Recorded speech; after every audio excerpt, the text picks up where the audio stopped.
Josh, I don't want to hear any shit from you right now because I've got a stupid story to tell you. Oh, okay. I'll keep my shit at bay. You've got all your you've been telling your dumb stories. I'm going to tell you something that happened to me today, this AM. Tell it. So, tell the story. So, little bit of backstory. I did not sleep well last night. What else is new? No, just kidding. I feel terrible for you that you've not been sleeping well. Not sleeping is basically the worst torture ever. But, so not feeling great. Okay, I have to go into town to use the internet at a local establishment because the internet at my house is very slow because I have to upload a YouTube video. So I plan it such that I'm going to go into town. I'm going to get a burger from Sonic. I'm going to pull in there. Hell yeah. Get some tots and a single. I like the single better than the double. Green chili cheese? Nope, no green chili for me. I know. Okay, that's one way to live your life, I guess. But okay, so this is gonna sound insane, but I knew that I was gonna go through the drive-through, or you know, the little bay or whatever they call it, and so I didn't put my shoes on.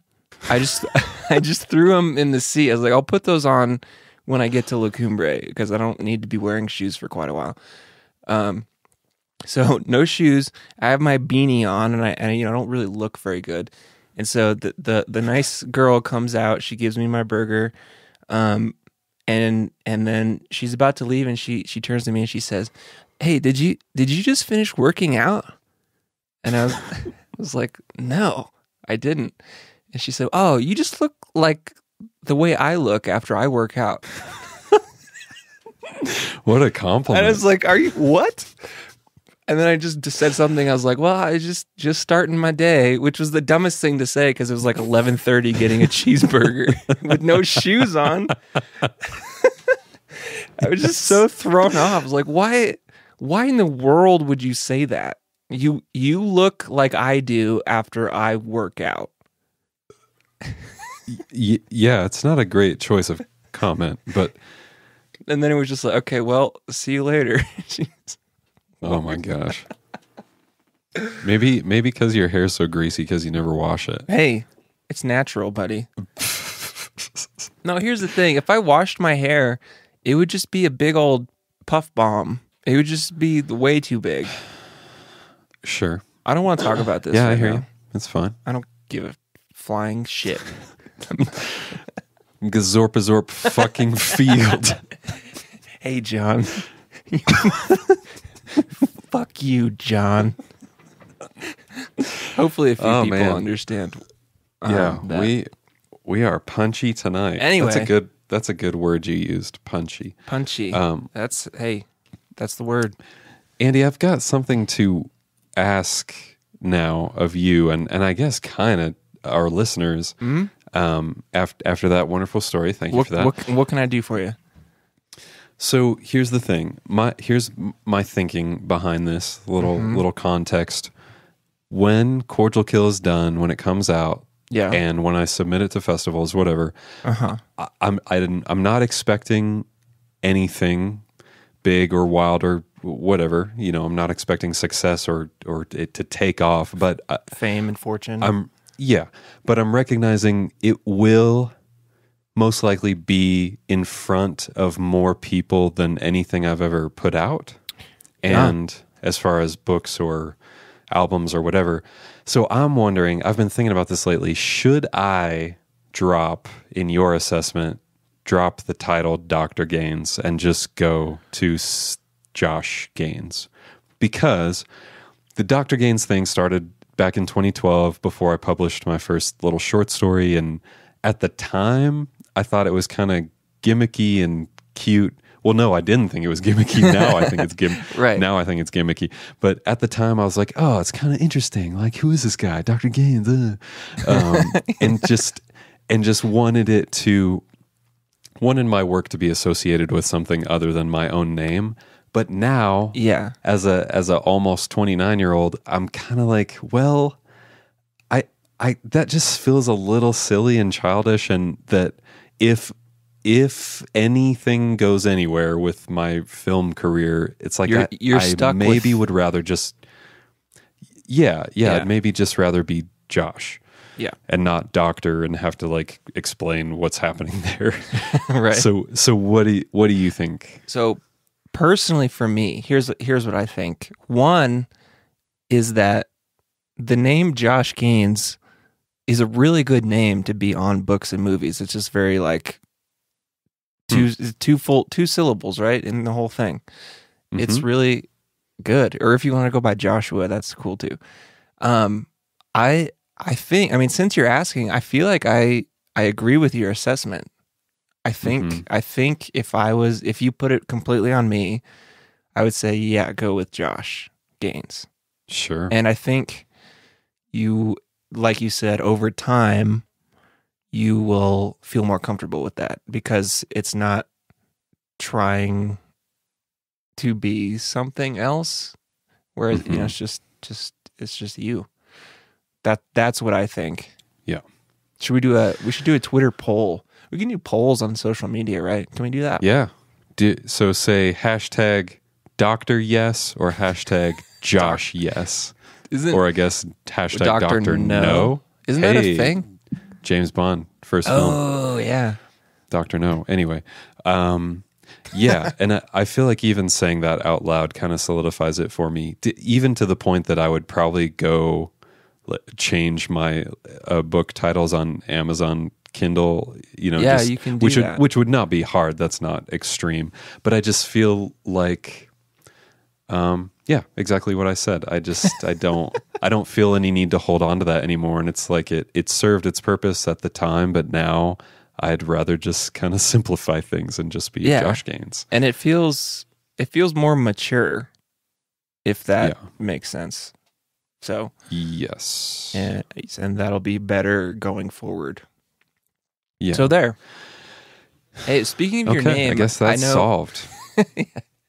You tweeted the other day about like you cut together your opening credits for the movie and showed it to me, and your name showed up like 9 times in the opening credits, and then I saw you tweet that Trevor told you should maybe not say your own name so much at the beginning of the movie. Did you come to any conclusion there? Yes, I did. And actually, even since what I've shown you, I cut together... Well, actually, I just removed some of the titles. But see, so here's the thing, and Trevor understood this, and I think you will too. Uh-huh. It was not at all me being like, hey, look at me, I did this, I did this, totally. But it was titles and credits syncopated with music are so satisfying. Yeah.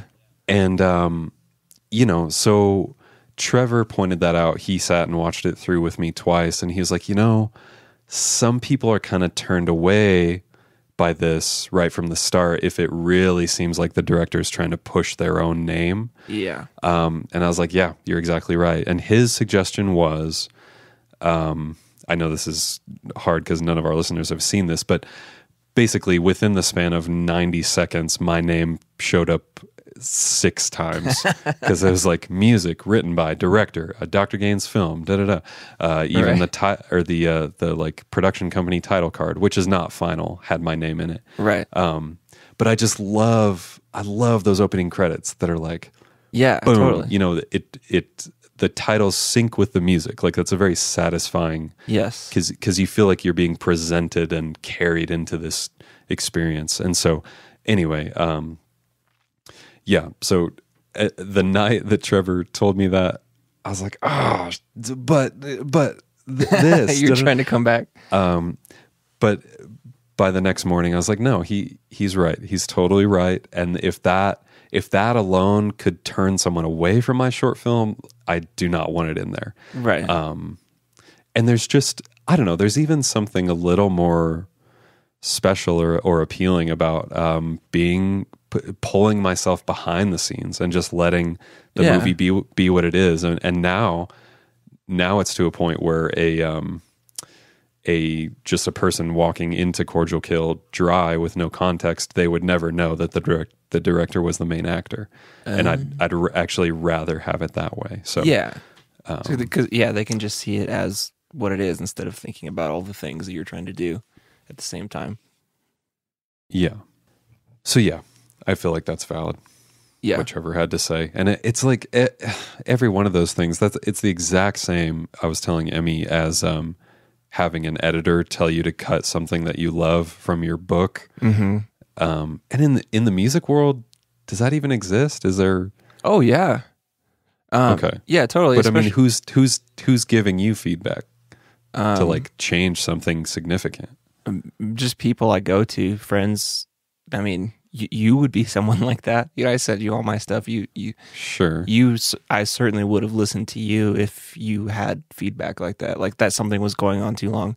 I think it's different when it's like a poppier type of song, where there's, you know, verse, chorus, bridge, you know, standard. You know, a lot of times, and especially if you're going for a more radio type thing, it's like, well, you gotta get to the verse quicker, or get out of the chorus quicker, and, you know, stuff like that. That's for sure a thing. Gotcha. Okay. I guess it would be an external producer in a conventional sense would be the one giving that feedback. Yeah, exactly. So, I mean, Gotcha. That's analogous to an editor or whatever Trevor is to you at this point. Right. I'd say. Yeah. So, all right, who do we have on the show this week? What are we doing here? Who the hell is on our show? What is happening? Yeah, we've got, Travis, Terrell, and Micah Sannan. We didn't clarify that, did we? No, we didn't. On their website it says Sannan, not Shannon, so I'm going with it. And if it's a typo, it's their fault. Their fault. So yeah, and these guys were kind of the first guest that was brought to us, so to speak. As in, we didn't seek them out, but ended up being a rad talk. Yeah. So they run Oh, sorry. Oh yeah, go ahead. I was going to say they run a licensing site, so, you know, people making videos can go there and get, you know, legal licenses to use songs in their videos, which is, you know, something that I'm somewhat familiar with in my world, and, you know, make some of my money that way. So it was cool to be able to talk to someone who runs that kind of thing. It was pretty interesting to me. Right. Yeah, and what they had to say I had many more questions that were not related to their business, but just kind of about music and licensing in general. Right. Which was, here's just one thought, which we don't have to dwell on, but it just made me realize, okay, there's the top tier people. There's Kanye and Taylor Swift and Katy Perry and John Mayer, who certainly their stuff is getting licensed, but it's got to be way expensive to do so. So you know, it has to be a top level brand as well, or a movie. But it's almost like it's more possible than ever for a lower tier, so to speak, artist to get placement in something big. Mm-hmm. And on the flip side, a band's success doesn't guarantee more placement, which is kind of interesting. I mean, even Colin from Circa talked about that Circa is a decently big band, but that doesn't mean they're guaranteed placement. Right. That's exactly what I was going to say, is that there's probably, someone like John Mayer is probably at a disadvantage in a lot of areas, because, you know, if it's for a movie trailer or a, you know, product placement commercial thing, like that could be overly distracting from the actual message of whatever's trying to go on. You know what I mean? Sure. So that could mean that, you know, the mid-tier artists are actually sometimes making the bigger money, because the just like Colin said, it's not super noticeable and distracting. So yeah, it's a weird little world, but yeah. I remember hearing or reading perhaps a figure, and this, you know, who knows, this may be completely incorrect, but like, if you remember the first Transformers movie had that Linkin Park song "What I've Done," and that supposedly at the time they got $100,000 for that. Just for that song. I wouldn't doubt that. Sure. Yeah. Which seems to me anyway like a huge amount of money, but also there's the fact that okay, the band members didn't get that much money in their pocket. Right. And or just things like the Iron Man 2 soundtrack is 100% AC/DC. Right. It's like that had to be a huge chunk of change to license. Yes. I mean, I can't imagine what Back in Black takes to, because that's been in 10,000 movies now. But right.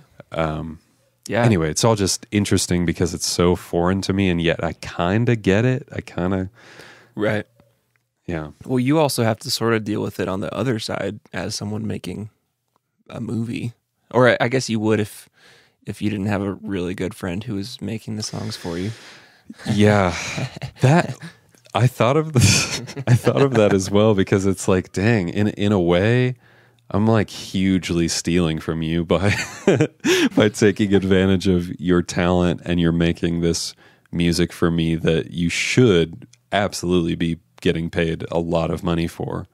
Well, and maybe down the road you will, maybe it'll get used in something else, but yeah, I mean, but you're not paying me to do this, but the way I see it is going forward, I can throw this on our licensing site and it could do really, really well. So, right. So yeah, that's why I'm not sweating the pay up front, and plus it's, I wouldn't ask you to do that anyway, regardless of what the future was for the songs. It's just fun. So, right. Because I'm a good guy, damn it. Yeah. Hell yeah. Oh. All right, what are we doing now? We have got a great sponsor. Okay. This week. Great. And I want to hear from them. RN. Right now. Okay, here we go.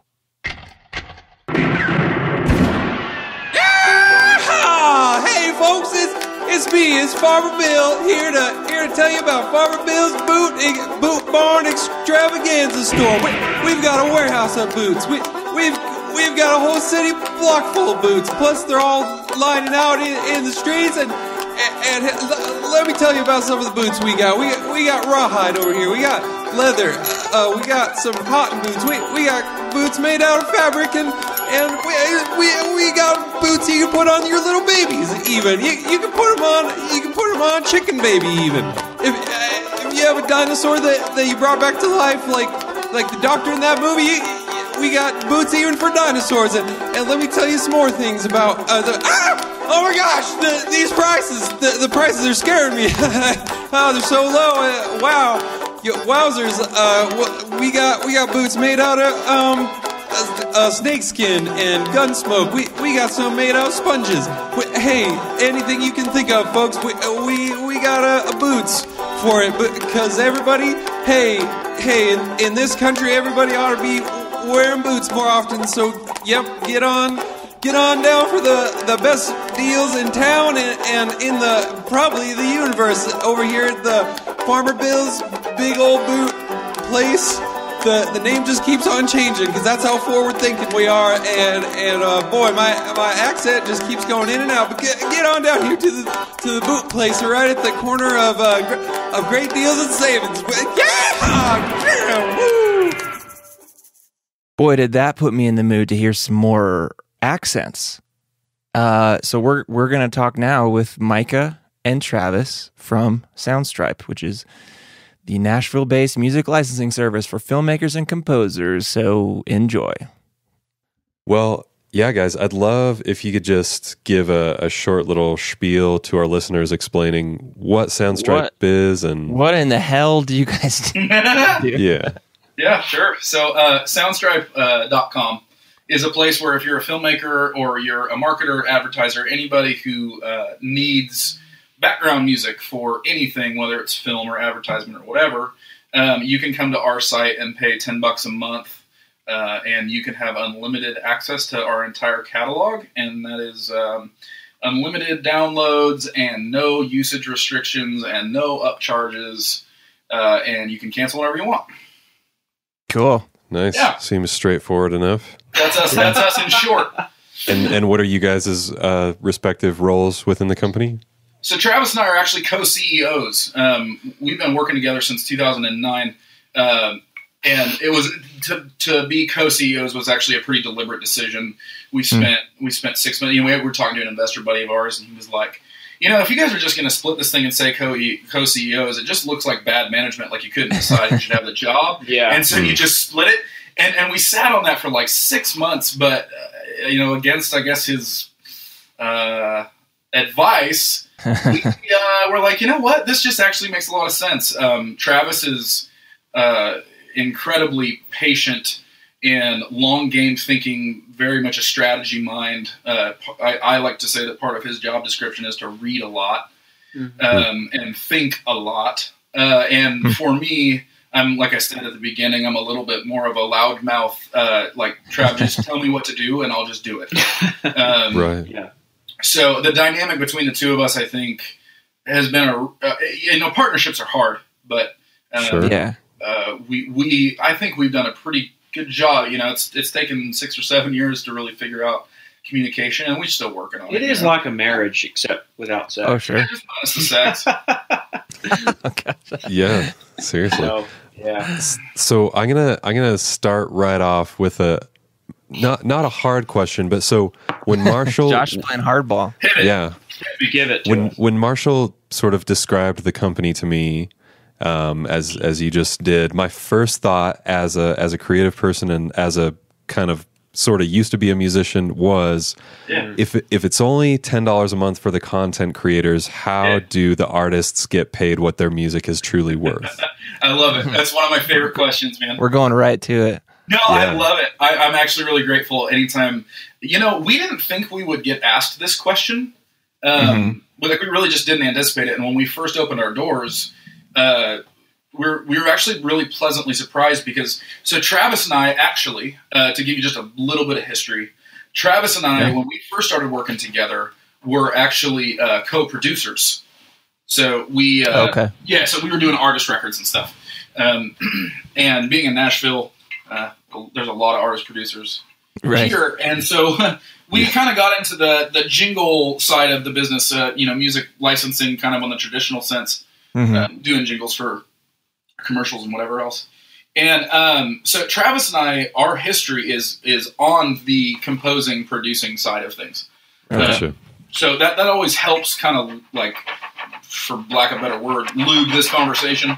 Because you were already stepping into it with like an artist's mindset. Yeah, sort of. Totally. Like we actually, I know this goes against every friggin' business book that was ever said in a sense, but we built Soundstripe honestly to solve one of our own problems. Interesting. And it wasn't the problem of the filmmaker, which are the people we were trying to serve. Hold on just a second. My dog is like 8 weeks old and being horrible. I was wondering what that sound was. I was like, maybe they are scratching a lotto ticket. I couldn't tell it. Come here. I'll keep this conversation going. Yeah, please continue, Charles. Take over. Come on. By saying that we, it's so funny. Mike and I were both trying to write music for jingles, and we would get a brief from these music supervisors about 8 or 9 o'clock at night, and they would say, hey, we're looking for a Katy Perry kind of track, and it needs to mention these words, and it needs to do this, and it needs to do that. And it's for, let's say, Grey's Anatomy or a Ford commercial, and it's going to pay out $20,000. And we're like, yes. So we would stay up all night, of course. They want a fast turnaround normally too, right? Like 24 hours or something. Oh, my gosh. And so we would stay up all night. And we did this for like 6 or 7, 8 months, where we would stay up all night, write a song, get a singer in, and by 8 o'clock in the morning, we'd send it out. And what we found out was, it was brutal. And what we found out that email actually went to 300 other composers. Oh my gosh! And to 3,000. And and then their friends, saw it. And so it literally was, just a shot in the dark. Yeah. Speaking of scratches, it was like playing the lottery. Yeah, it was playing the lottery. And nice. And if you did land one, by the time publishers took their cut, music licensing companies did theirs, music supervisors. You ended up with $300 out of 20,000. I mean, it is literally crazy. And so that big amount of money actually turns into a very small amount of money, and then you figure out, well, you can't make a living doing that. Right. And so here was our issue: is we did that for however many months we did it, and then we ended up with all these tracks on our hard drive. And so that didn't get used by whoever. That, you know, in the right context, context. In the right context, those tracks had value. Sure. So we and all the rights still remain to you, correct? Yeah, since they didn't get used. Of it, cool. You know? Yeah. So we were just like, let's put these suckers online, and we'll sell them for super cheap and see if anybody wants them, because sitting in our friggin' studio it's computer is not going to do anything. And so we popped them up there, and then we're in Nashville, Music City, and we went to we've been here I've been here 10 years. Travis been here I think 9. Went to all of our other producer-composer buddies that were in the same shoes that we were in, and just said, hey, do you want to put your songs on our website? We don't really know what we're doing, but we thought, we figured out a Dropbox link in Squarespace. We can do this thing. So to long way roundabout to answer your question, how do our artists make money? It's actually, this is something that we spent the better part of 2 years really trying to figure out, and I always feel kind of dumb when I say we spent 2 years on it, because it's really pretty simple. Limit the number of contributors, so composers or artists or whoever. So the pool stays small for who's getting the money. That's right, and hit critical mass on the user front. So if we have at $10 a month, if we can get 100,000 users, which the market space is plenty big enough for that, was that $1 million a month? Right. So it's $1 million a month. We split all of our revenue 50-50 with our composers. So $500,000 a month at critical mass is going to a relatively small group of people. So right now we have 67 composers. Okay. And the interesting part of now this is super way too detailed of an answer, but you asked, so I'm giving it to you. No, please. Yeah. Great. So here's what's interesting. We have chosen to sign composers, not artists. I see. The difference here is an artist will spend 2 years writing their songs, hiring a producer, hiring a mix engineer, getting a mastering engineer, trying to find a marketing team, and then they're going to have 10 songs to market for 2 years until their next album cycle. Right. Makes sense. So they got 10 tracks to monetize. So the guys that we sign, they can crank out, they're all self-sufficient. They all write, mix, master their own stuff. So they can give us an album's worth of instrumentals in a month. Right. That they own 100% of the rights to, that they continue to own 100% of the rights to. We just license it from them. And so the difference there is we can get 10 tracks from one person and on a continual basis. So a lot of our guys will have 50, 60, 70 tracks in the library.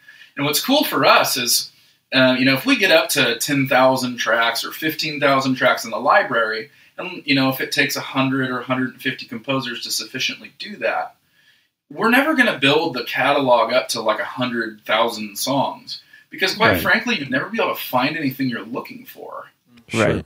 Yeah. I mean, unless we invented some crazy artificial intelligence or something for the search engine, you're not going to be able to find what you're looking for. So if we can live around 10,000 or 15,000 tracks, we really only need about 100 composers to continually keep refreshing the selection for our users. Yeah. So at that point, even if we're limited to 200 composers or 300 composers just for fun, $500,000 split amongst 300 people every month ain't too bad of a paycheck. Yeah. Right. Wait, so clarify this for me. You're talking about the split. Is an artist's payout, is it based on usage of their songs, or is it literally just you're part of the pool, here's your 1/67th of... No, we're capitalists in the biggest sense. No, it's completely based upon their download count every month. Gotcha. Okay, I was going to say that'd be a very interesting model if you were... No, yeah, we are not. No, and to go very macro on this, to really get up in the clouds, I think a really important question to ask if you're in music or in the music industry is, what is a song worth? And that I've pondered that question a lot as we've went down the Soundstripe model, and it's sort of like I explain like the value of my home. What's my home worth? It's not worth what you say. Actually, I did comps on my house today. That's actually hilarious. And I've said to many people that my house is worth $300,000, right? So I think that. But it's not worth $300,000 until somebody actually pays for it. Right. And that's very important to know, like, and that's, I argue that a lot with people, with artists that go down the value train of like, well, my art is worth $500. No, it's actually not until somebody pays $500 for it. And so. And you'll notice we don't have Taylor Swift in our catalog. Right. So, Sure. Taylor Swift, obviously, she doesn't even need to be on Spotify. She can sell her album for $10 and people will pay for it. They'll line up and millions of people will pay for it. And that is great because she has created value somewhere. And it's almost a perception of value. And, but Totally. for our music, sitting on a hard drive that's a composer, we don't have a brand ourselves. So, I mean, that music is definitely worth a lot less than a Taylor Swift record. Well, it's about creating value. We had this discussion. Right. We do an annual cabin trip with our staff. It's free blast.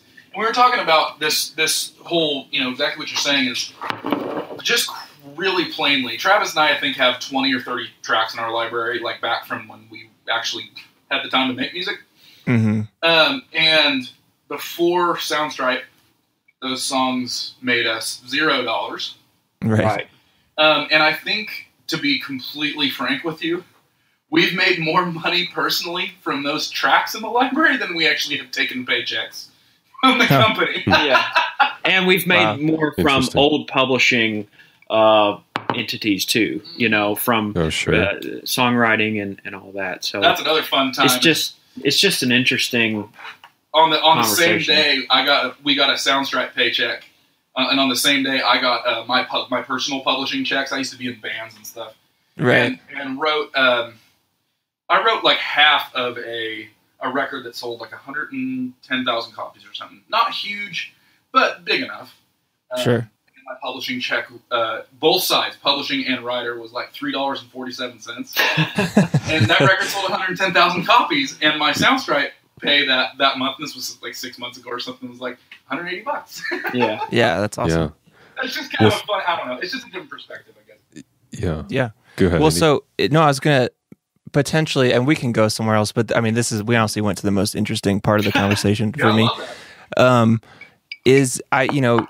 I'm trying to think of, and maybe this ties into how you're saying you hire composers as opposed to artists.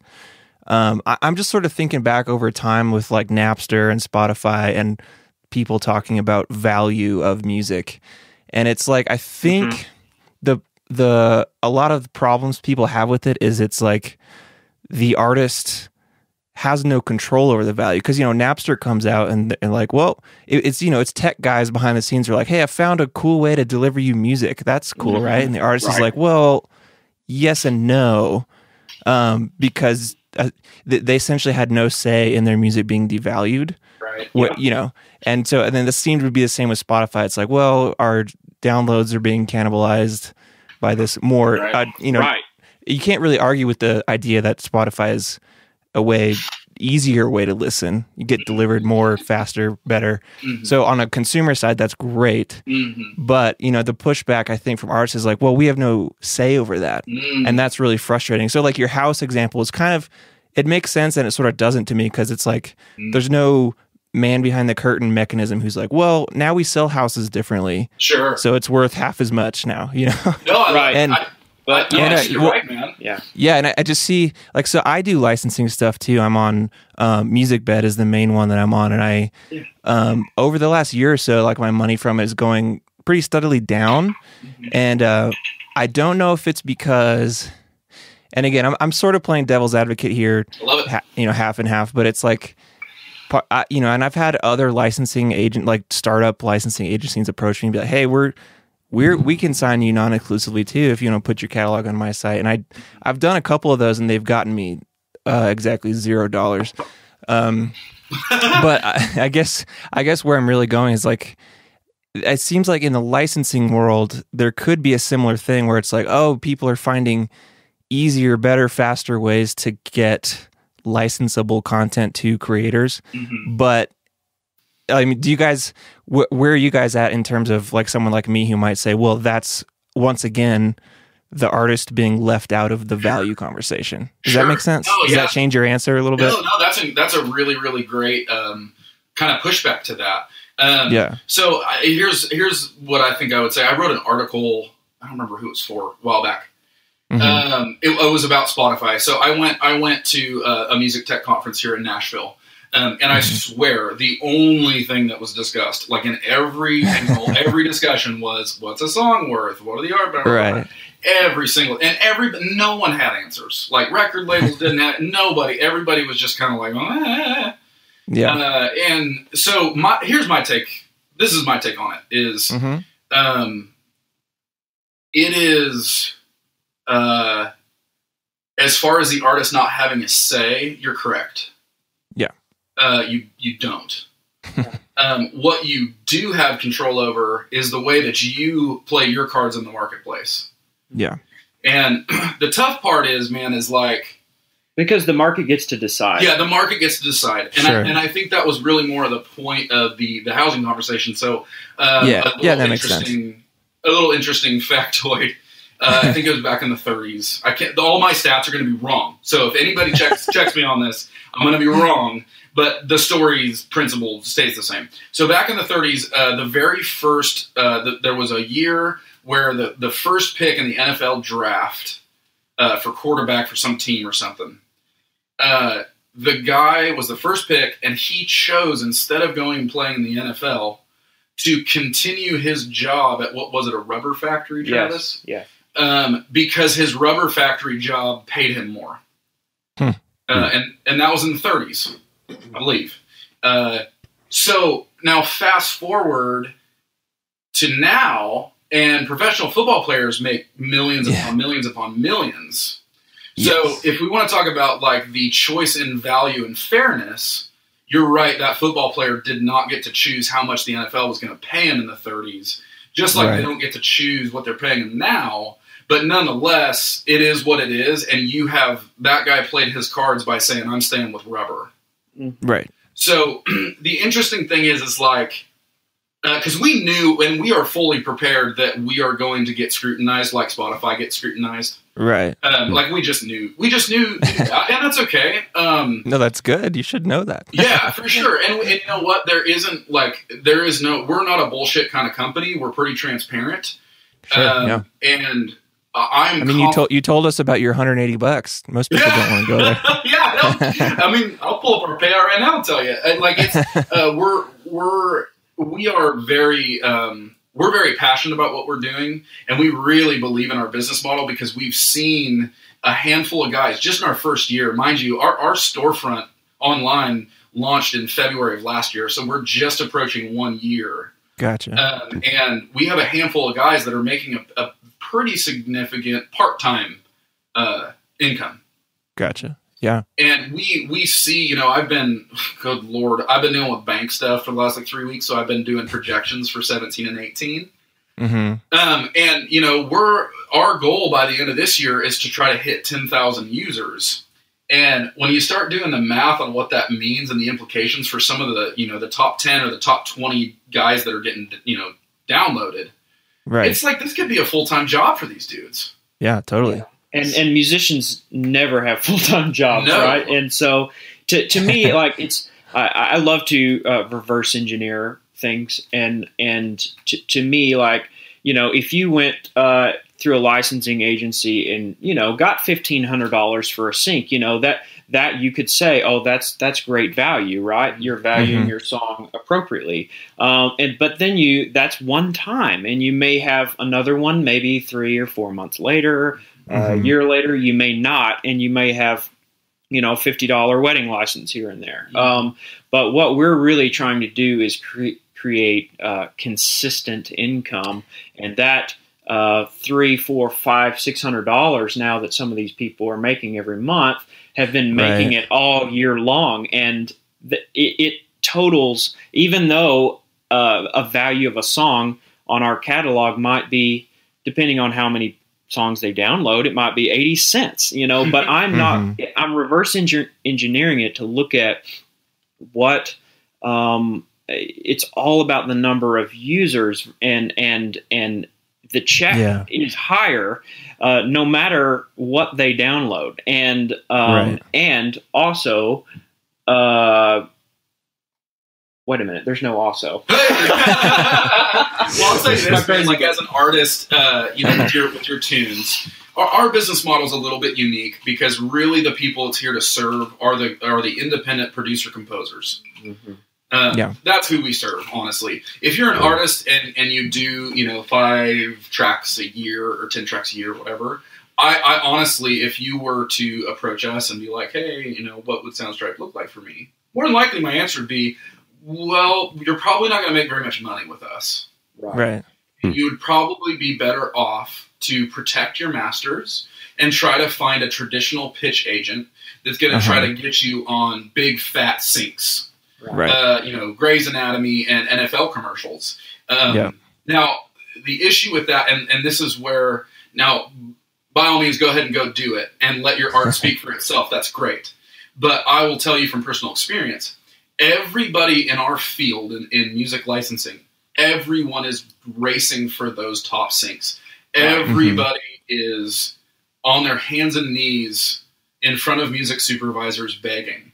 I've been into their offices at EA Games and at Disney Studios. I've been into all these places for meetings, and I look at the outside of these music supervisors' offices, and there is buckets and buckets and buckets full of hard copy demos that people have sent and gift packages and all that crap. And it's like, man, that hustle is the worst. Oh my gosh, yeah, and that really brought. I remember what my point was, and this goes along perfectly because it's instead of racing to the top, like a lot, most licensing companies, they do want the Ford commercials, they want BMW, they want the sexy stuff that pays a lot, right? But we're actually heading to the bottom. And, You know how many YouTube users there are? You know how many YouTube channels there are? How about podcasts? Or how about Aunt Amber and, taking a video of her dog and putting it on YouTube or Facebook? And there are people making huge amounts of money from podcasting and YouTube right now. So they've got the cash possibly to pay out. And those are the big ones at the top, though. Well, sure. But there's more than ever. The analogy for us maybe is like there are people who are like, I want to be the next WTF and get a Squarespace as my sponsor, and they're trying to go that direction. Whereas us, I'm like, I don't really want to go there. Like, we threw up a Patreon. It's like, hey, if enough people can give us $1 a month, then that's going to get us to the same place. Well, and there's a weird like numbers thing that kind of boggles my mind. It breaks my head if I think about it too much. Like I have a YouTube channel with X amount of followers, and it's weird how it kind of X amount. No, you've heard of X, right? That's a great amount. It just once it ramps up to a certain level, like it becomes weirdly consistent because there's so many people coming. There's probably a lot of people coming and going over time, but overall it stays the same. So my YouTube revenue is like exactly the same every month. Interesting. And so that's just like a weird mathematical thing that, like I said, when I think about it too hard, kind of confuses me. So it sounds like that's what you're trying to give to artists in the licensing realm too. It's like, well, put your stuff up here, and we're trying to grow our user base so that it's consistent and lots of little things add up together. Yeah, right. Is that a good way to say it? Yeah, somewhat. Yeah, I think that's a good comparison, man. It's as we grow as we grow, their payouts will grow. And you know, when we first started doing this, it was entirely relationship based. I mean, I personally sat down with our A&R guy. Every time we were going to sign somebody to the site, we would do like 3 meetings, and it was like we were pitching them, like, please, please, please. Like, you know, at the first, with our buddies, everybody was like, oh, sure. But when we started approaching people that we didn't, you know, already have a relationship with, there was just question after question after question. Right. Because it was like, we had to explain, like, listen, this is a subscription business, so it's really cheap. So it's really not going to pay all that much money until we have a lot of users. So if you're going to jump on board, it's definitely an investment. Right. And, you know, some of the people from early on, they kind of dropped out of the race and whatever. But the people that have stuck with us, like, it's paying dividends for them. Right. So, wait a minute. You mean people have dropped off? They've taken their catalog off of your site, musicians? We've only had actually one person request that he go elsewhere with his tracks. Gotcha. I just mean, like, you know, we would sit down and say, what we're asking you to do is give us at least 4 tracks a month. Gotcha. And so I see. people would, you know, give us their initial 10 or 15 that they had or whatever, and then just not really contribute anymore. Okay. Wait, so I want to go back to the value thing, just one short question, which maybe be a long answer, and then I want to move on to the mechanics of how your stuff works. But so in all this talk of, you know, racing to the bottom and, you know, the people who want to get those EA licenses, like, and then going back to the Spotify, Napster talk, like, so I know, you know, we can't quantify the value of music, but would you guys agree or disagree that the value is going down overall? Yes. Agreed.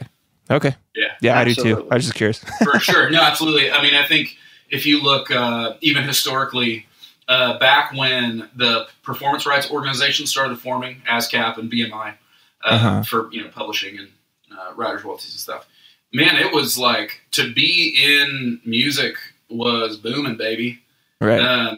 When the only broadcast medium was radio.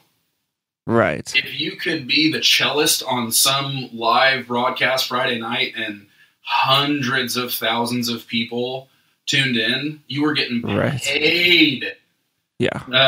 But I mean, like I said, I got a publishing check for a record that sold 110,000 records for $3.97.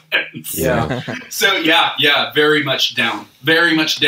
But a lot more options. And I think what you have now, here's what's tough about it, man. And I think artists are going to have to evolve.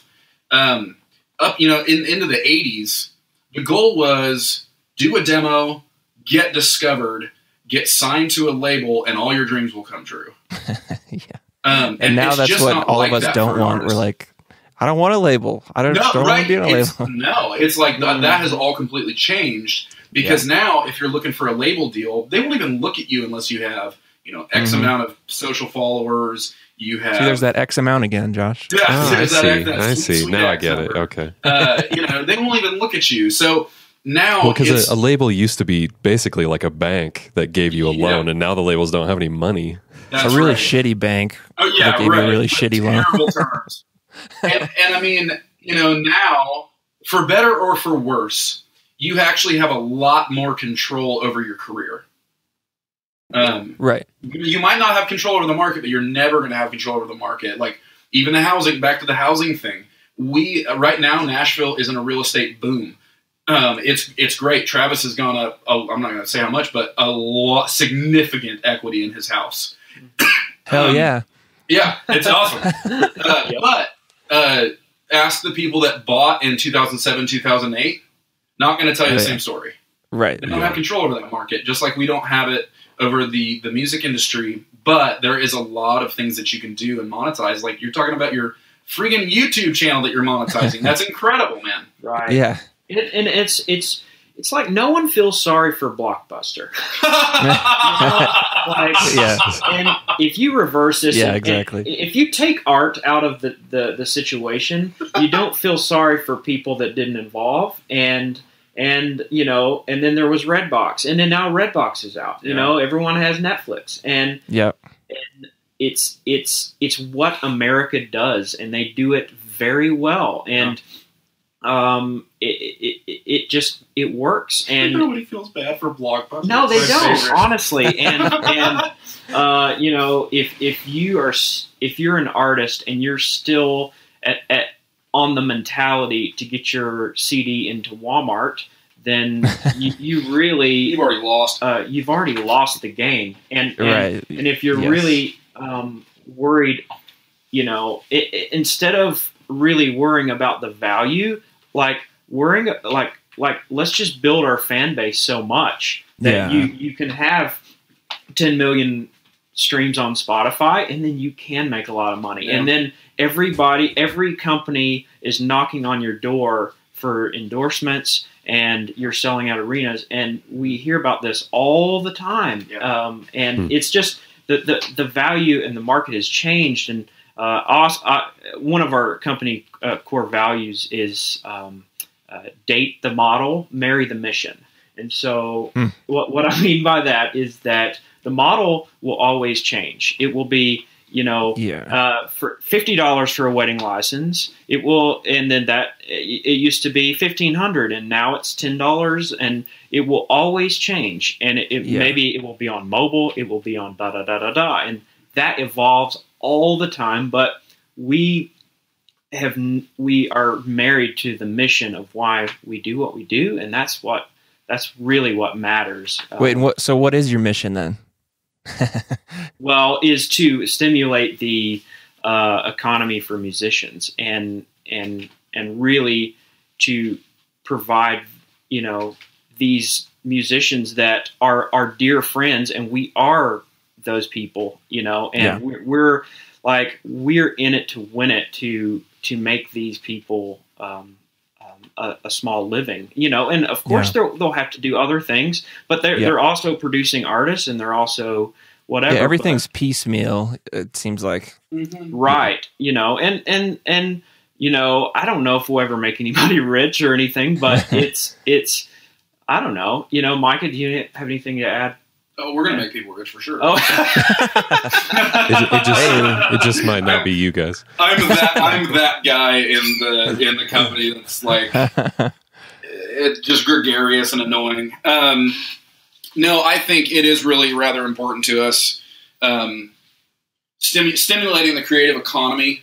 We are one very small part of what people are calling the new music industry, which I know a lot of industries have adopted the new blank industry because the internet came along and screwed everybody. I mean, it made every consumer's life 100,000 times better, and every business owner's life a freaking nightmare. Right. Because everything became available to everybody at all the time, every hour of every day. And when people get information, when people get their hands on information, that's a powerful thing. And I really believe that we're in an era shift, not just a generational, like, oh, the millennials are lazy and entitled. Like, we're in an era shift with the presence of the internet. I mean, the last time this happened was 500-600 years ago with the printing press. Yes. You give people information and shit changes fast. Yes.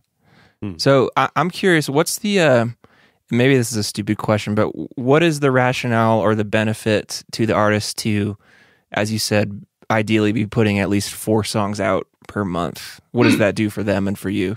Because, you know, for my thing, it's like I have my catalog and it's thrown up on, you know, MusicBed primarily, and then when I have a new album out, then it goes up, and then I do that over again. So what's the rationale there? So I guess let me ask you the question. Do you see peaks in your paycheck when you add new material? I haven't done it in a while, but I could tell you in a couple months probably. Sure. But I think so. But it's also weird because there's the general down trend that I've been seeing for probably 2 years, at least personally for myself on the site, which just has a lot of reasons. The genre I'm in is very oversaturated there. So, but yeah, that's probably the fact that I don't have an answer is your answer. Oh, no. So for us, again, our business model is a little bit different, but in general to say, I'm just going to talk about our model. Right. Because I don't feel the... Oh, yeah. Don't worry about that. Yeah. Other those models. But for us, the benefit in our composers adding music frequently, whether it's 4 songs a month, a song a month, 10 songs a month, it's pretty simple. If you are, those little fish bowls where you can put your business card in and win a free lunch. Right. Well, if you put 100,000 volume cards in there, you're probably going to get a free lunch.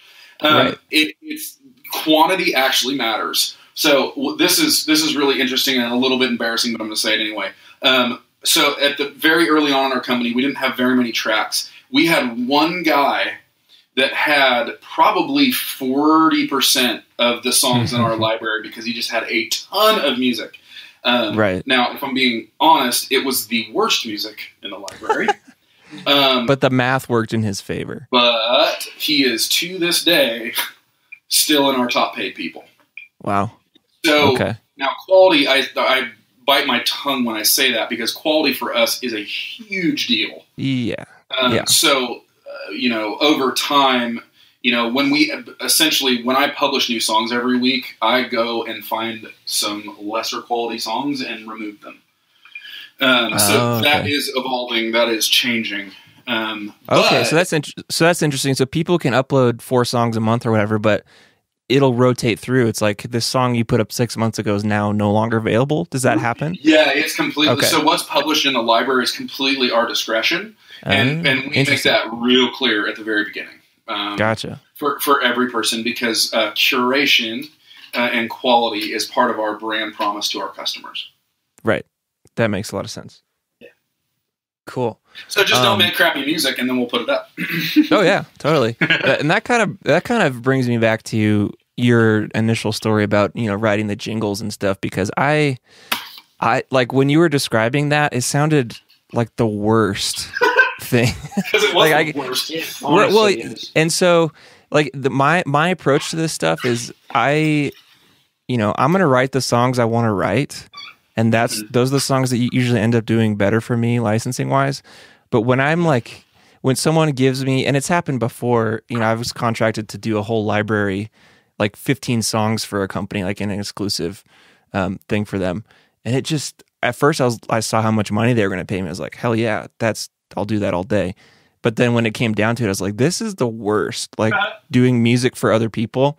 So the people on your site, are they kind of like me in that sense, or are there people, because I know there's people who are better at, hey, I'm going to write this would work really well in a jingle, and it was fun. They have more fun with it than I would. So is there kind of like a type of person that you prefer or that tends to do what, that, what I'm saying? Yeah, no, I know what you're saying. We have all different breeds of composer producers. Some guys really stay in their lane.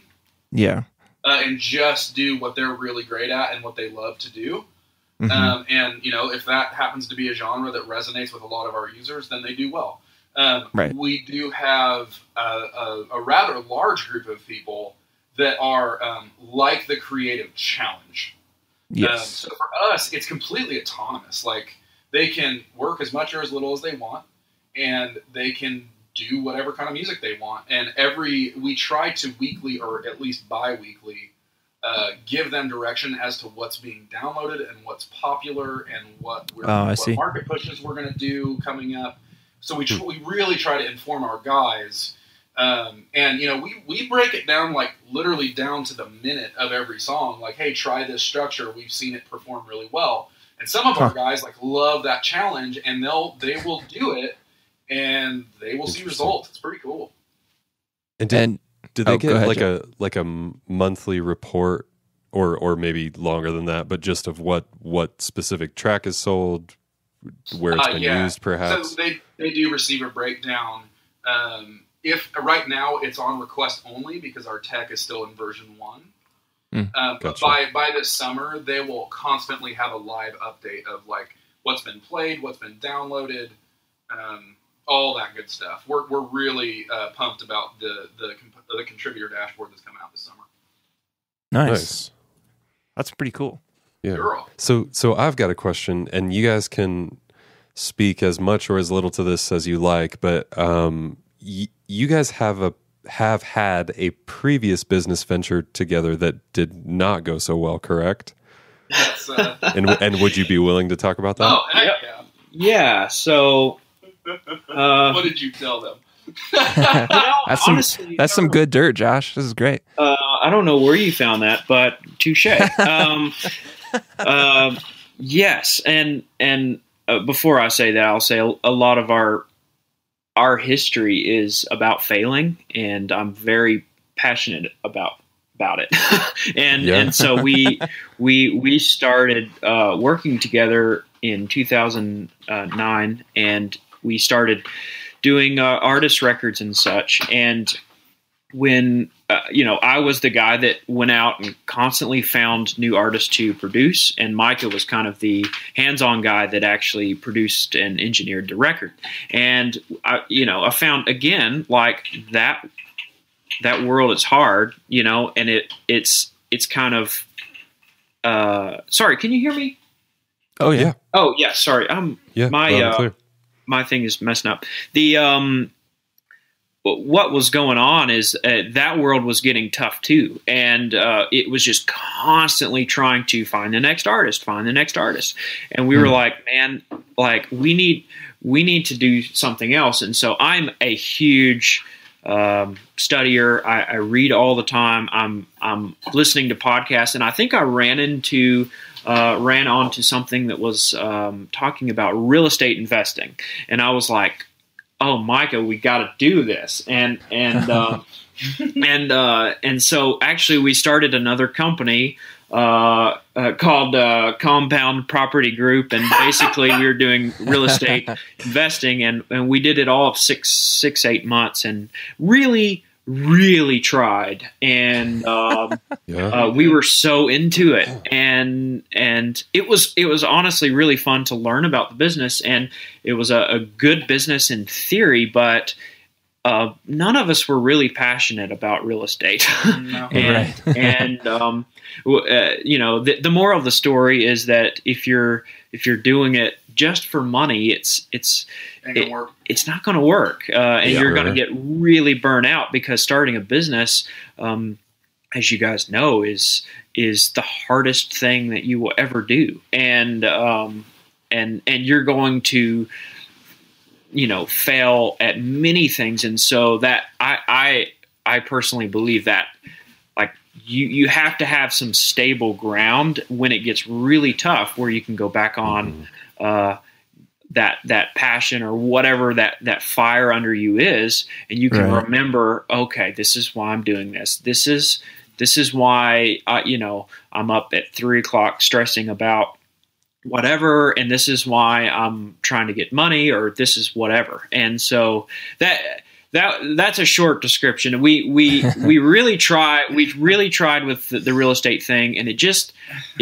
didn't work out. And I am so thankful it didn't. Honestly, I am too. I want to tell a fun story about the real estate days. So we were a wholesaling real estate company. So have you ever driven around and seen signs, like little crappy postcard signs that say, "We buy houses cash"? 615. Yeah, they're usually like drawn with a Sharpie on like a piece of. That was us. We literally drove around town and stuck those signs in, the side of the road or whatever. And I'm really, really grateful for Travis as my business partner. We have gone through so much crap together. When we were 3 months into that whole real estate thing, on paper, it made total sense. We are going to build this wholesaling company that can be almost entirely automated once it's up and running. And that will fund our ability to really do what we want to do with music. Again, the fail here is don't start a business if it's strictly for money. But on paper, it made a lot of sense. So Travis and I got working, and we got trying this and trying that and calling investors and sending out thousands and thousands of letters in the mail. And so Travis and I, as a team, as an entrepreneurial team, Travis literally came to me once and said, "Listen, man, I'm going to go out and work like a job. Like we had jobs, Right. He's like, I'm going to go out. I'm going to this is much more of your sweet spot as far as a business is concerned. Like I want to just give you half my paycheck, and I want you to stay home and build this thing and make it make money." Wow. And it's like, okay.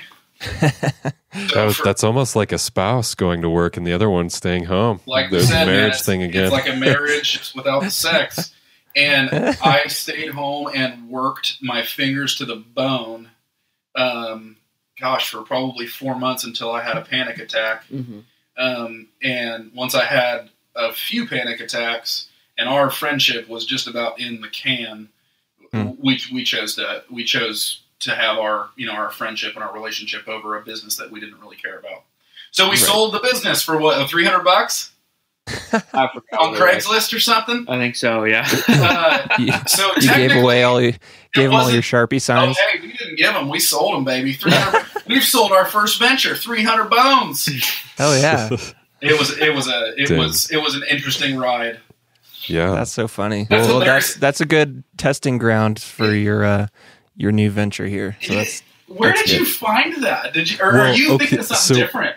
They put it on WikiLeaks, and I'm just kidding. I It was was gonna say, well, it I was was like, what? Marshall. No, Marshall mentioned it, Okay, awesome, hopefully awesome. he wasn't betraying anything. oh I mean, no, he just no. said it in passing, but That guy's He in knows big we're- trouble now. No, he knows we're just about as open. I mean, about anything. Yeah. So it's no worries. well, Travis, I appreciate what you said because I mean, anybody at any level of success is like everybody has a failure story or a mistake story, and I just feel like that's part of the process.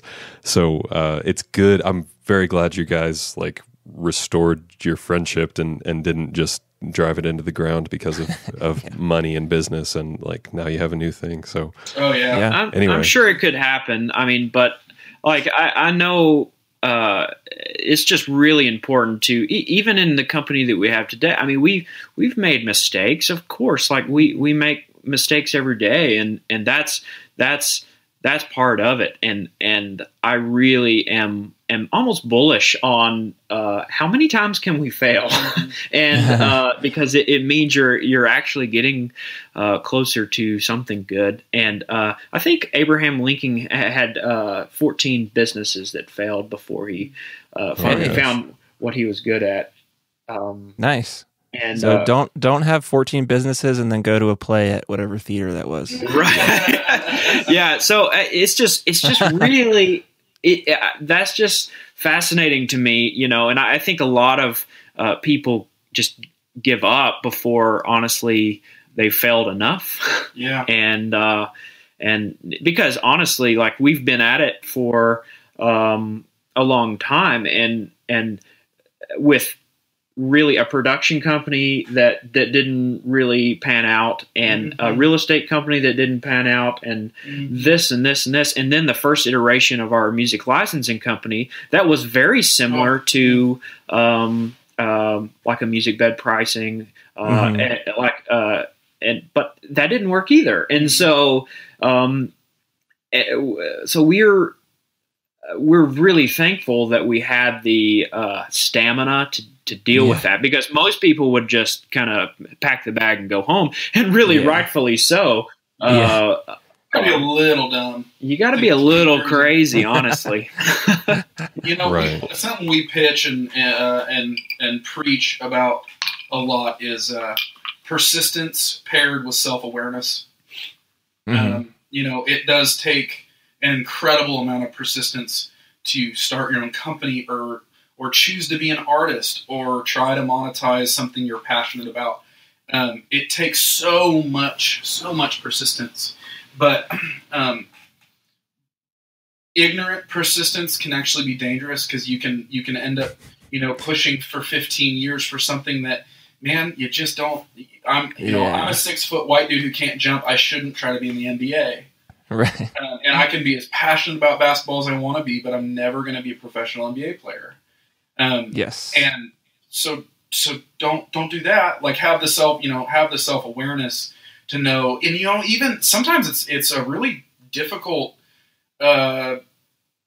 conundrum to be in, because you can actually be good at something and it like not be the thing for you. So for me, I'm actually a fairly good woodworker. It's something that I've always really enjoyed doing. But man, I shouldn't do it for a living. Right. Like, Yeah, there's certain things that should be hobbies, Mhm. and should be left as such. Yeah, absolutely. Right. Man. And to be self-aware, and when you find yourself passionate about something, and you can exercise really a healthy amount of self-awareness and get some accountability from dear friends and family to kind of watch your blind spots, you can be safe to be persistent in what you feel you're supposed to pursue.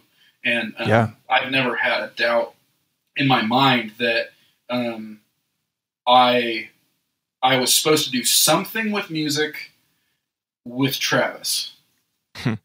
Nice. That for me was always kind of like, yeah, that for sure. Like, definitely that for sure.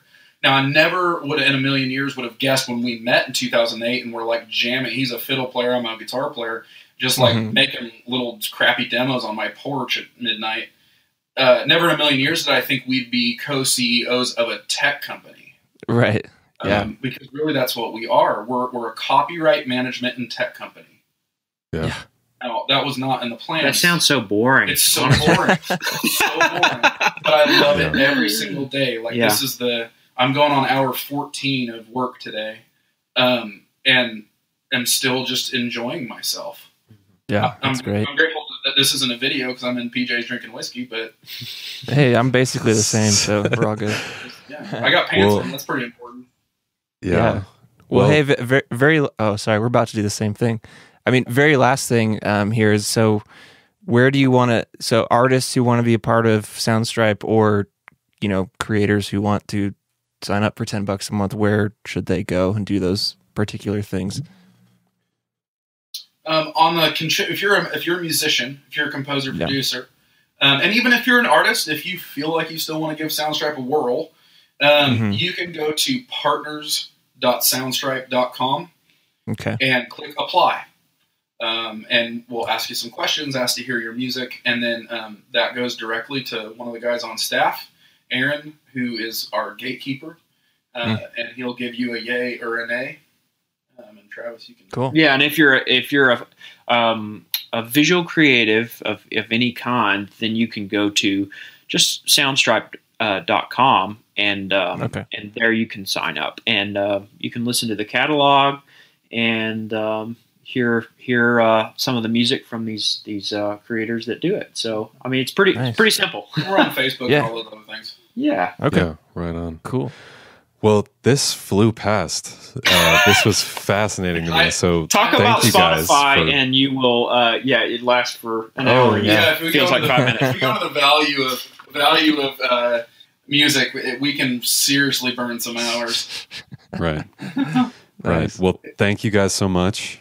And this has been great. Take care. I think this will be of great value to our listeners. So good, man. That makes me really happy to hear. Seriously, I just want to say, legitimately, thank you for taking the time to have us on your show. I know that's a pleasantry that most likely every one of your guests drops, but for us, we're a really young company. We've been open a year, and the fact that anybody would give us time of day is really an honor. So thanks for having us do this. Well, thanks for doing something interesting that's worth talking about. Shoot, thanks. You're so welcome. All right. All right. Thanks, guys. All right. All right. Talk to you later. All right. Hey, I thought that was really good. That was a good conversation that Josh and I had. And Josh is not here right now because guess what happened? He, right after we finished recording the intro to this podcast, his daughter started throwing up. So he had to take care of that. So I'm here taking care of this little outro. I'll keep it short. But yeah, so I hope you guys enjoyed that conversation. I guess I'll just do a few plugs here if you don't really mind or really just want. I want to seriously point out our Patreon page. I know we mentioned it in the interview. And I was honestly serious when I said, giving us $1 a month, that really helps us. We have some things we want to do, ways to expand the podcast. And so you can help us out at patreon.com/inkandecho. And there are some exclusive things we've been putting up there. So we've got some stories and some talks there now that we didn't feel comfortable putting on the main feed. So if you want to see what those things are, go check it out. You'll get instant access to a bunch of stuff that we've put up in the past couple months, and everything will get here on out. And that's for as little as $1 a month. That would be great. So yeah, that's it. I'm going to get you out of here. I'm going to get out of here. Thanks for listening to this stupid little thing that Josh and I do every week. See you later.